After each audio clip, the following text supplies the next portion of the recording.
Hey, John here. Today I am featuring a great video interview by Taylor Kimball, head of the Fatstacks coaching program. Is going to be interviewing none other than Kyle Roof. Please like, comment, and subscribe. Here's Taylor and Kyle. Thanks for watching. Hey, Kyle, I'm so glad you could join us today. So for anyone who isn't familiar with you, can you give us a little background on how you got started in SEO and sort of what you're known for in the industry? Sure. Co-founded High Voltage SEO, which is a multinational SEO agency. We have offices in Phoenix, Berlin, and Melbourne, and now in Jamaica. Um, I'm the co-founder, co-creator of Page Optimizer Pro, which is an on-page SEO tool, and I'm one of the co-founders of Internet Marketing Gold, which is a platform for learning SEO. Like we run tests on the algorithm there, and then we also have courses on how to kind of level up depending on where you're at with SEO or what you're kind of looking to do. I think my claim to fame that will follow me until I die is in a public competition. I ranked a page. It was me and the team. We ranked a page. Ended up getting to #1 in Google and #1 in Maps for the term rhinoplasty Plano. Rhinoplasty is a nose job, and Plano is right outside of Texas, or Dallas, Texas. And the fun part was it was all in lorem ipsum. It was in fake Latin text. And I copied and pasted in the terms, like how many times I needed the exact keyword, its variations, its contextual terms into very specific places on the page to show that you definitely need to write good copy if you want people to convert. But if ranking is a whole other animal, and in order to rank, you need to give Google's algorithm the math that it wants. And if you can do that, you can do very well in SEO. Mm-hmm. Yeah, so I think this is really the first, I mean, correct me if I'm wrong, the first time someone was able to show that Google isn't reading, it's counting, correct?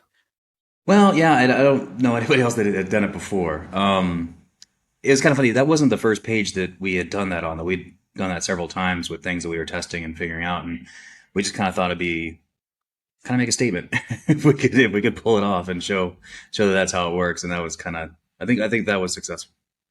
I think so. It's definitely made a statement in the SEO community, and that was years ago. And I've heard some people say like, "Oh, that way of doing SEO doesn't work anymore." But you're still regularly running tests. Pop and Surfer are kind of similar tools that use this way of approaching SEO, and it's still successful today. Is that right?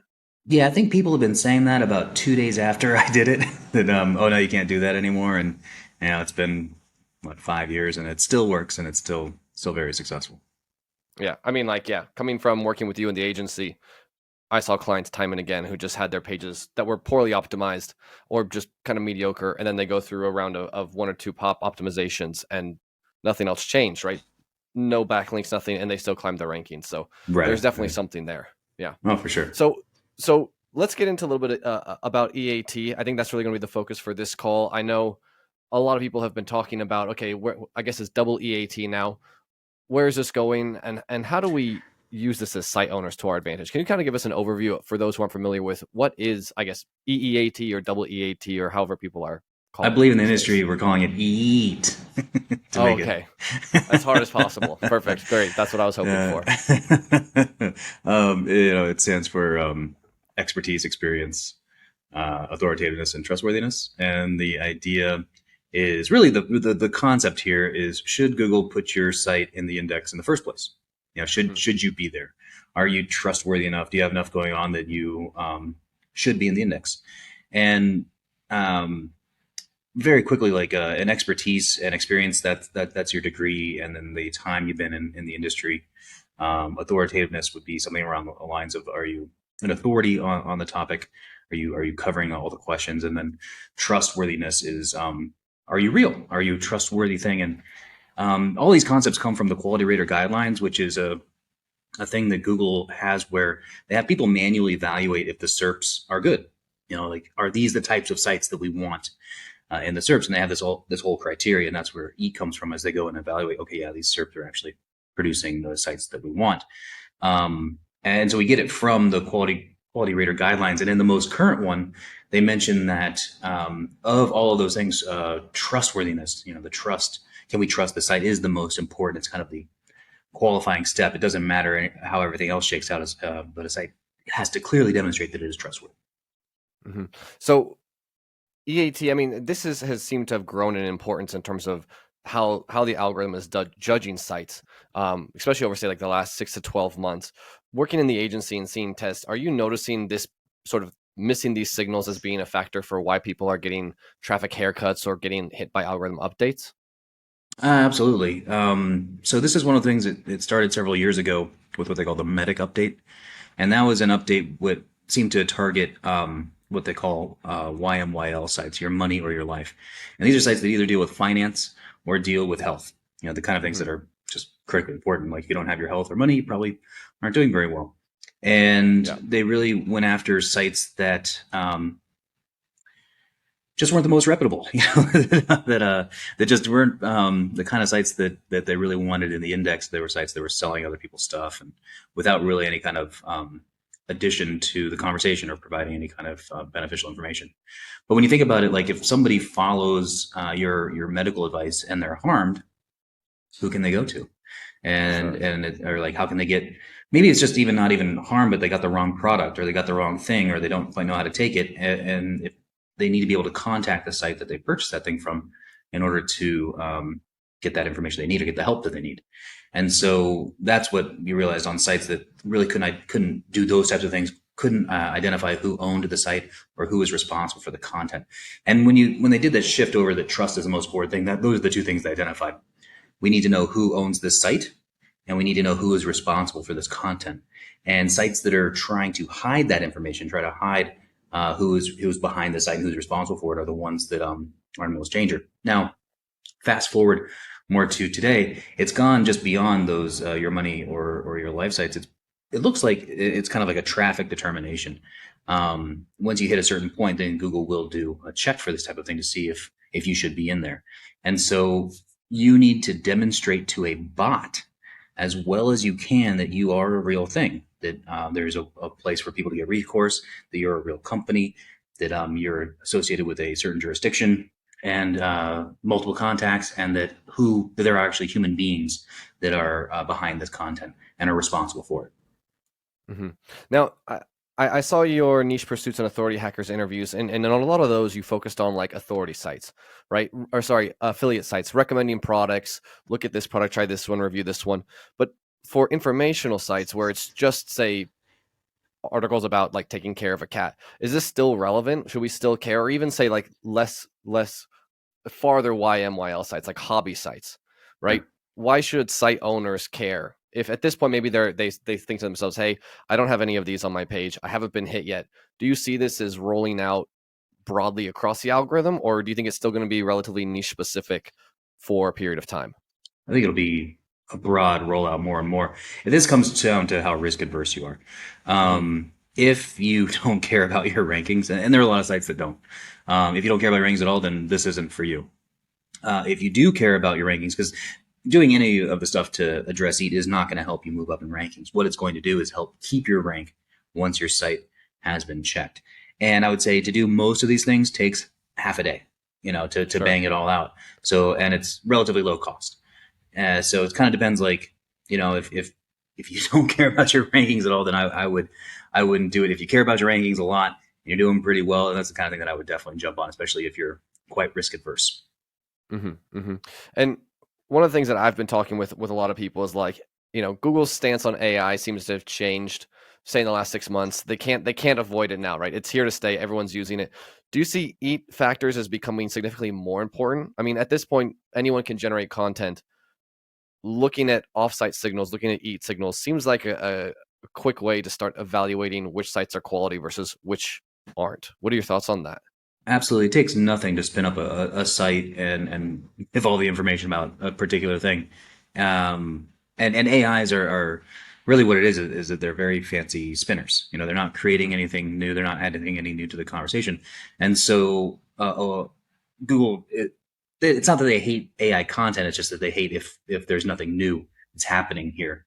So I think an easy way for them to start to devalue sites would be, okay, this site isn't giving us any information about who owns the site or who is responsible for what they're saying. And that's an easy way for them just to immediately discount it, because I'm sure we're going to see hundreds of thousands of sites pop up that are just basically made at a click of a button.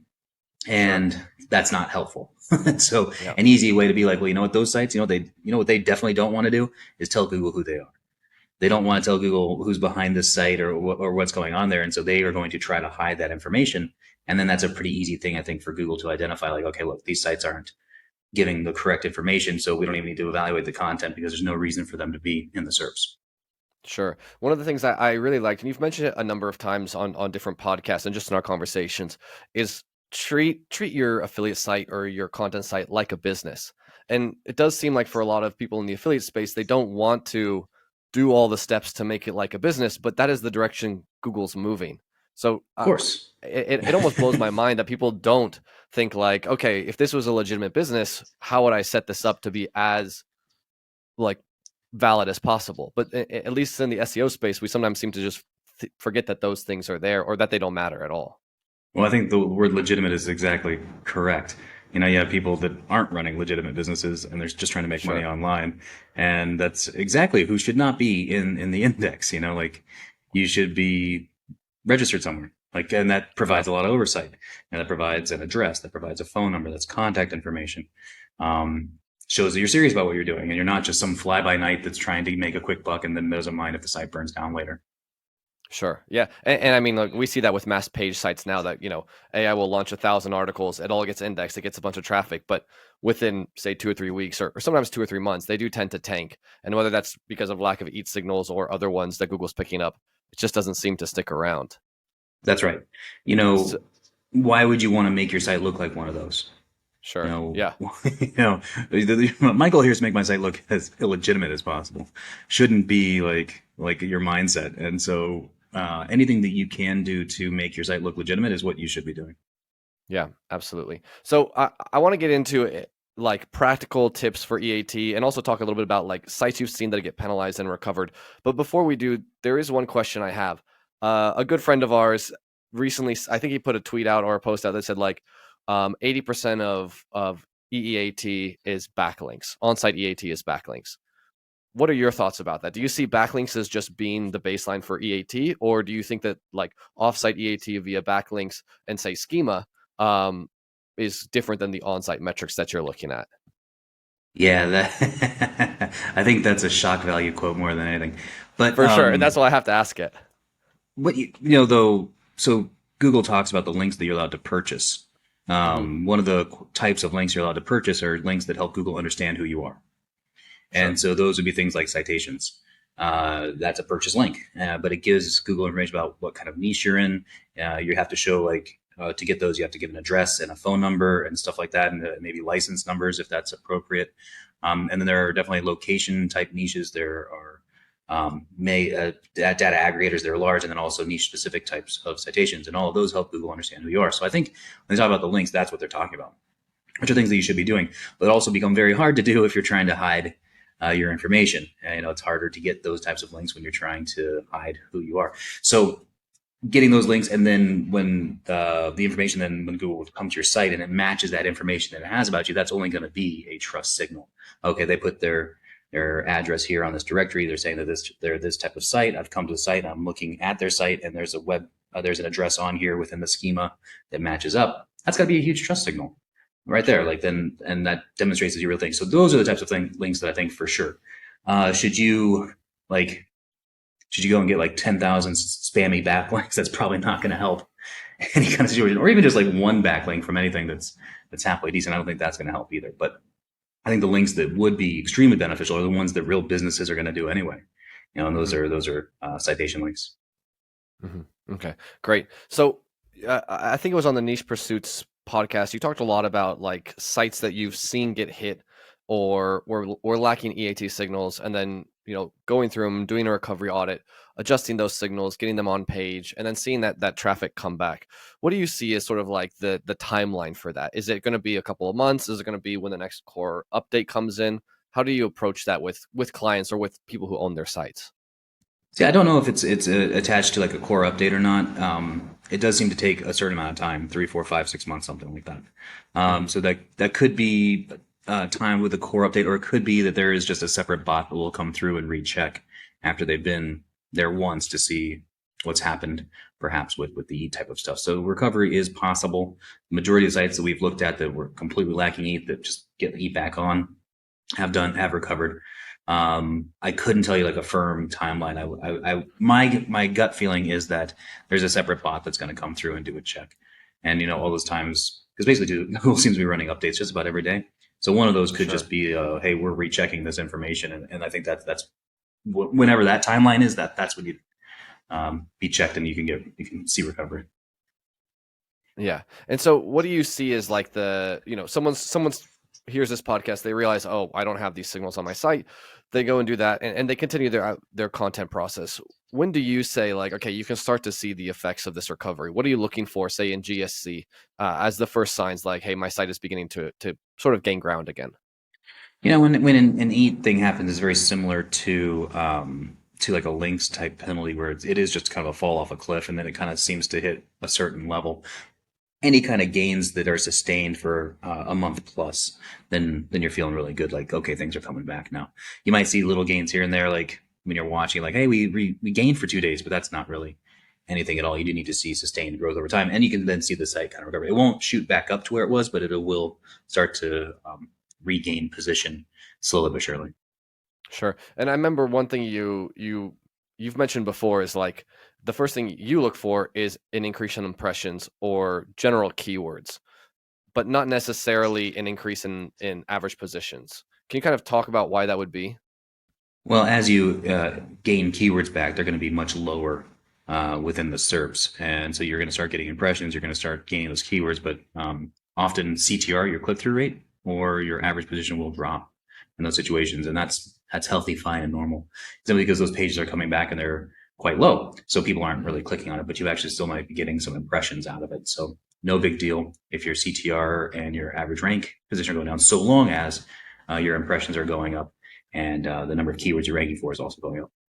Yeah. I've had that talking with people before doing consults. They're like, well, my impressions are going, but my average position was 10 and now it's 30. It's like, that's not a problem if your impressions just doubled, right? Exactly. Like your site is ranking more. You're in a good position. You're in a much better position now than you were previously with all these sort of, as you mentioned, a keyword net at this point. That's exactly right.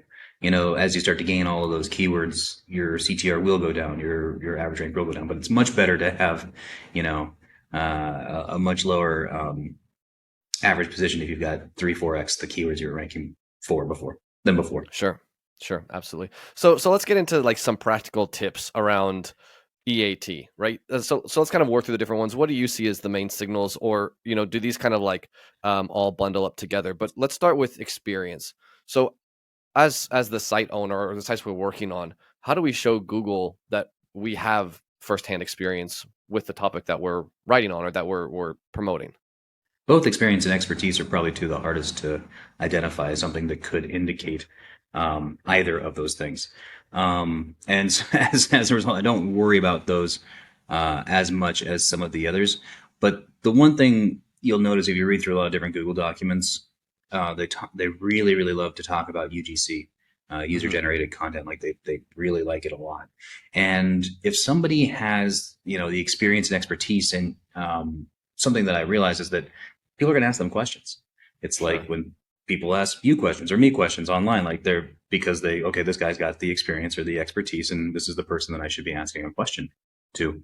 So I think one thing that I would do just to maybe tick that box would be to get UGC on the site, user-generated content. So people asking comments, making comments, asking questions, and then answering those way. And you can do that in a keyword-friendly manner.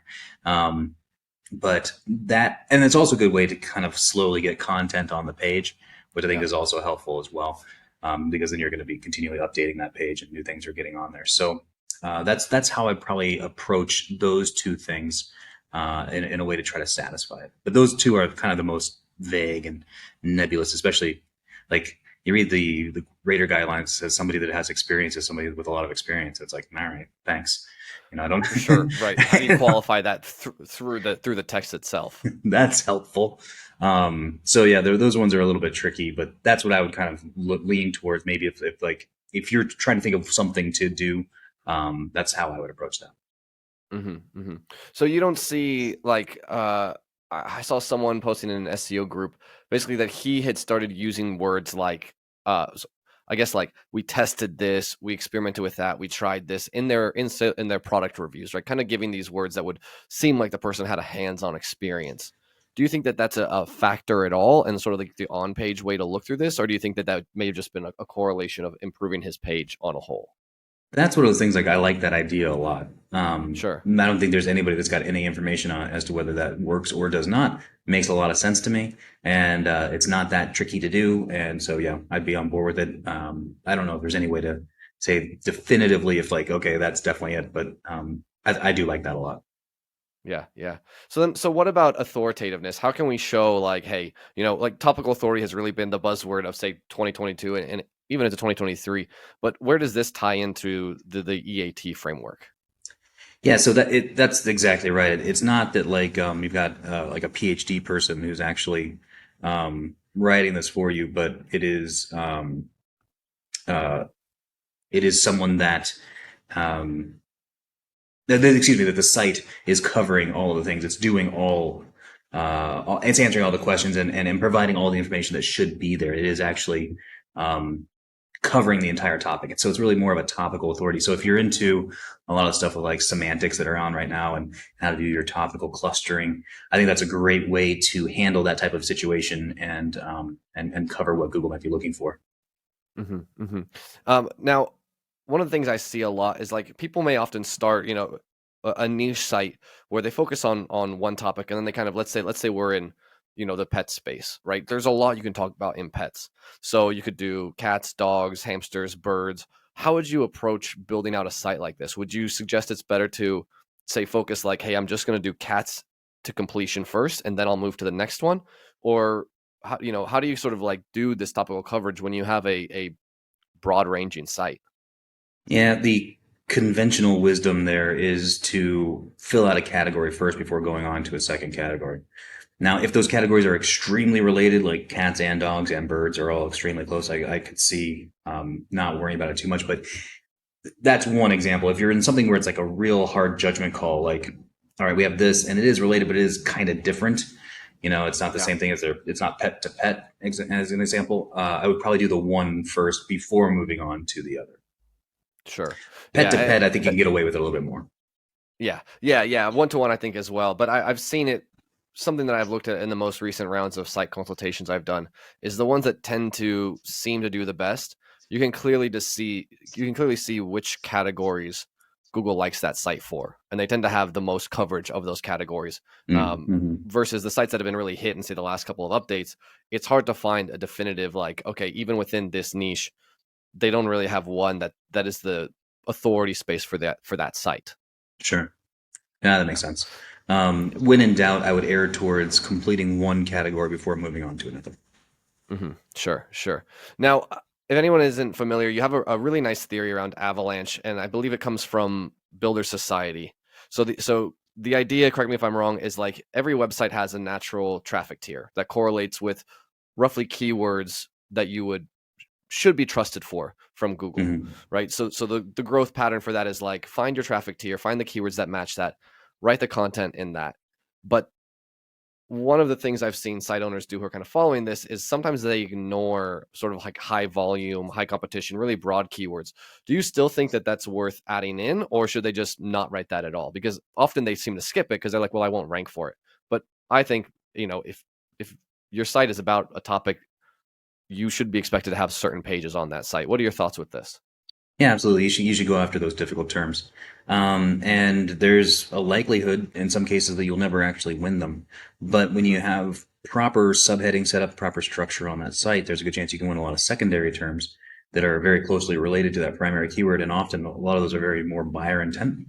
So just because you don't win that main primary keyword or it's too difficult, that doesn't mean you shouldn't write that page. You should definitely write that page, set it up, optimize it, and then you can have a very successful page that's getting a lot of traffic off of the secondary keywords for it. Nice, cool. So one of the tips that I think you had mentioned in the niche pursuits was actually adding in an HTML sitemap. Now, most site owners know to add an XML, but how does adding in an HTML sitemap tie into EAT and showing that you have the authoritativeness in this space? Sure. The main way that Google likes to find a page is through a link. Mm-hmm. That's how they want to discover pages, and that can be a link on your own site. That's the point of good internal linking.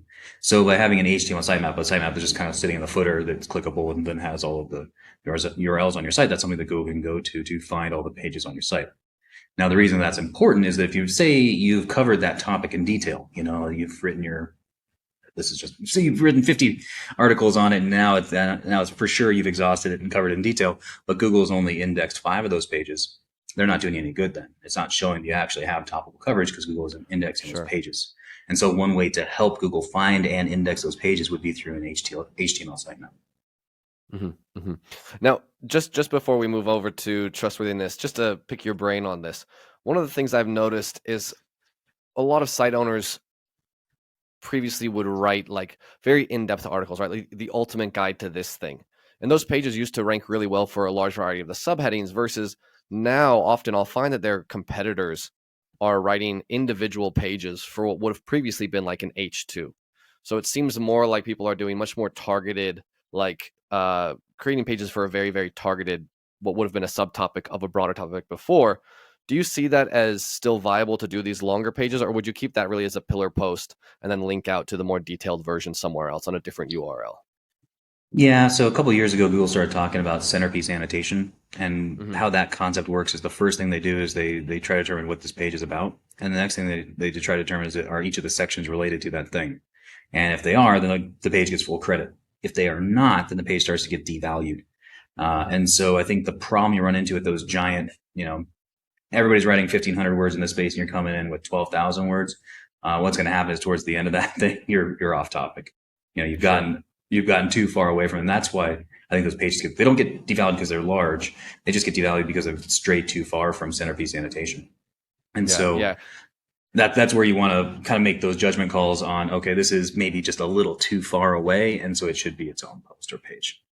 Yeah. I think Corey calls it like, I'll probably get it wrong, like topic dilution or content dilution. It's like, okay, actually your page is meant to be about this, but now you're drifting over here. So now it's not really focused on either one well enough to rank for that query. Exactly right. So, And so so it would be just that evaluation of what is this page about, and if you've gone too far beyond that, then that's when you need to start making other pages. yeah, yeah. So let's get into trustworthiness because you said this was sort of like the overarching aspect of EAT, the most important one. So how can we actually show on our site, like what are the things we can do to show Google and users, I guess, that our site actually is trustworthy? Yeah, this is the most important, also the most boring. Mm-hmm. This is ticking all the regular boxes that you should have ticked already. You should have an address on your site so people can know where you are. You should have a local phone number on your site. You should have multiple points of contact for your email addresses. I don't know how many times I come to sites and they're like, I've covered all my EAT stuff. I don't know what's going on. And the only way to contact them is on that really cheesy contact us form that everyone knows goes to Sure. nowhere. Yeah. how Yeah. are they supposed to contact you in that case? Those types of things, multiple points of contact, the address, a phone number, that kind of stuff, you must absolutely have, I think, to satisfy EAT type signals, to see like, is this a real business?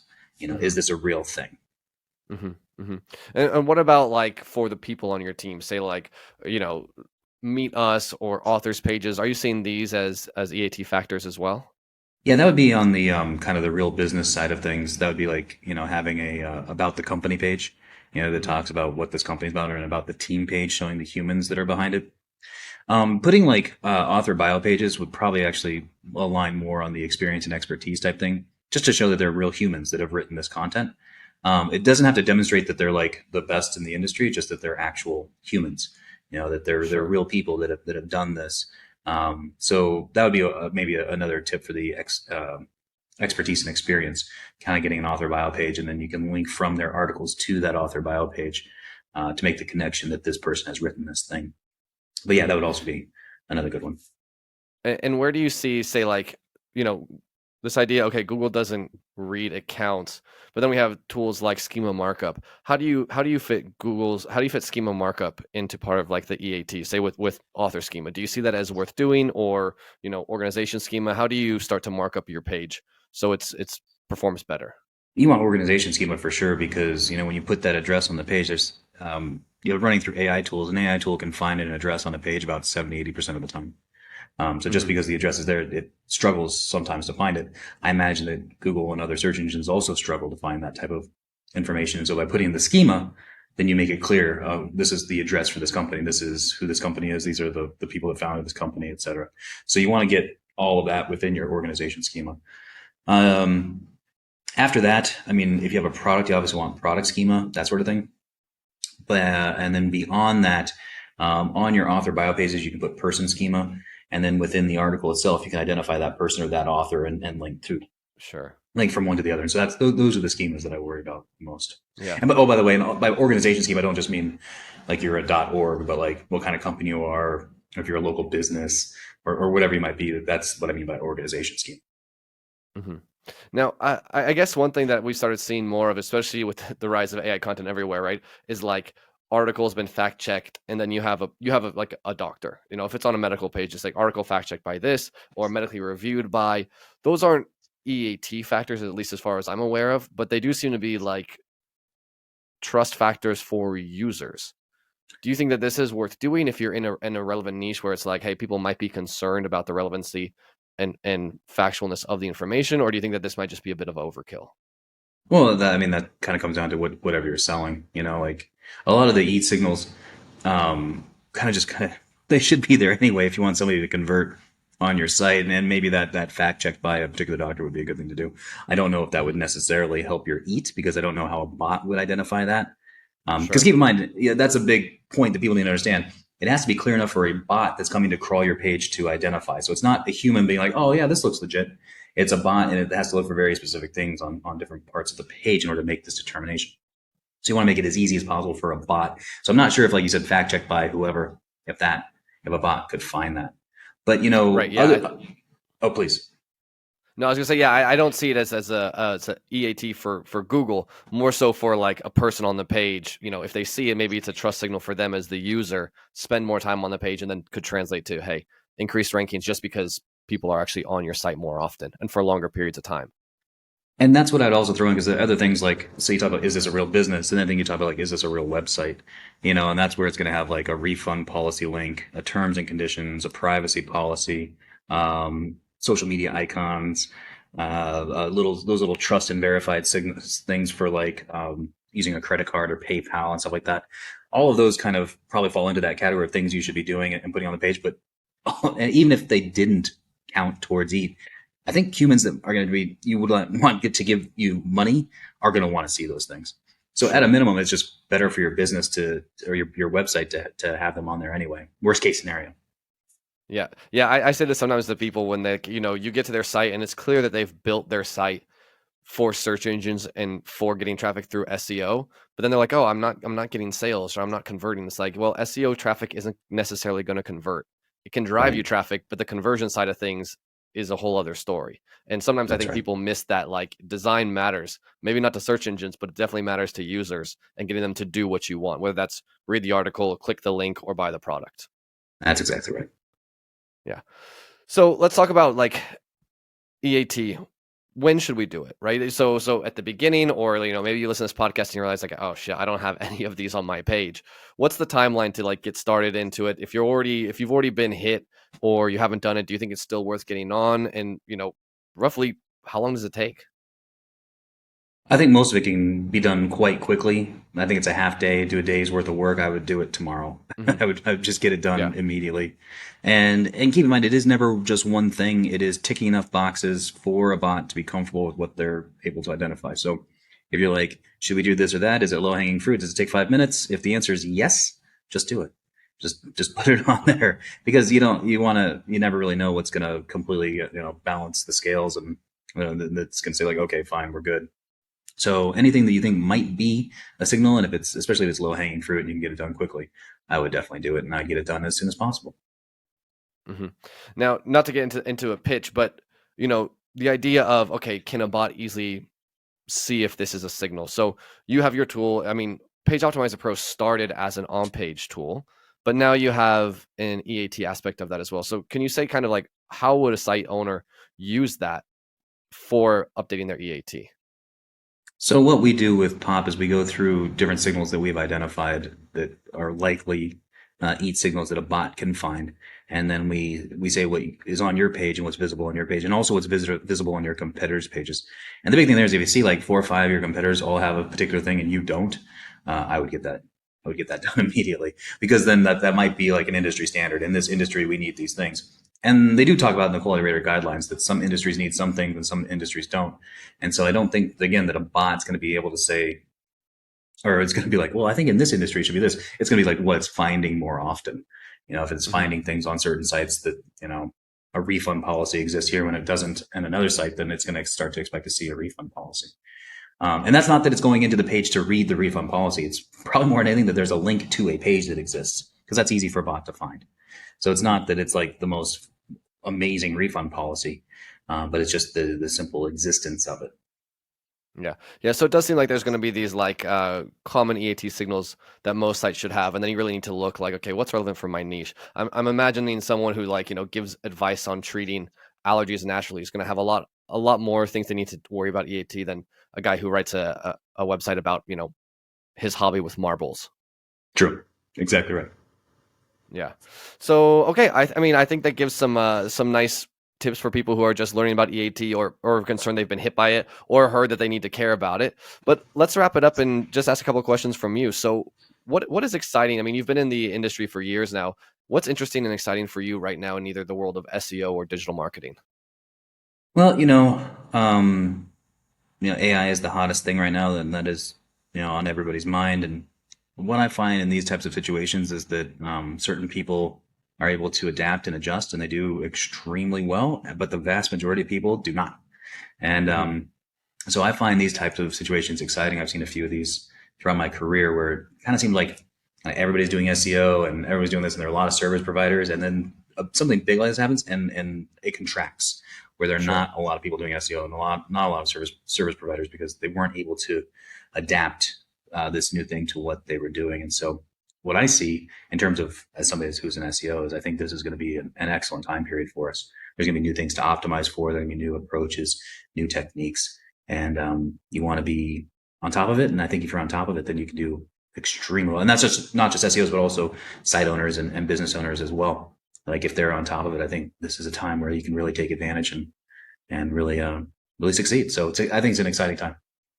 So you're not in the camp that SEO is dead, which we probably hear like once every 6 months. I think as long as there's a computer that's doing it, as long as there's an algorithm, there will always be SEO. Yeah. I think it was a post from Corey. He said something along the lines of like, the great thing about SEO is that it changes every 6 months. The terrible thing about SEO is that it changes every 6 months. It's like, that's exactly right. Fair point. At least it's never boring. So, okay. Exactly right. You mentioned in the beginning, but if people want to learn more, like either learn from you directly or find more information, where can they get in touch with you or, see more of what Kyle Roof has to offer? The easiest thing is kyleroof.com. Got all my links to stuff on there. Recent podcasts. This one will be on there soon once it goes live. There you go. So yeah, easy enough. Fantastic. Well, I mean, like, I consider you one of my mentors, right? People ask, oh, where'd you learn SEO from? And it's like, well, from Kyle. He's the on-page guy. So anyone who's, curious about Kyle's work, his courses on IMG are fantastic. I say that both as a friend and as someone who studied under him. So I highly recommend looking into his material. Yeah, he's definitely the man. And if you get the chance to see him speak, he's a great storyteller as well. I think you are consistently rated everybody's favorite speaker at most conferences, which is quite a title to hold. Oh, well, thank you very much. I appreciate that. Absolutely. Thanks so much, Kyle. Thanks for joining. And yeah, let's have you on again in a couple months' time to see where you're at and see what else is developing in the world of SEO. Sounds great. Love it.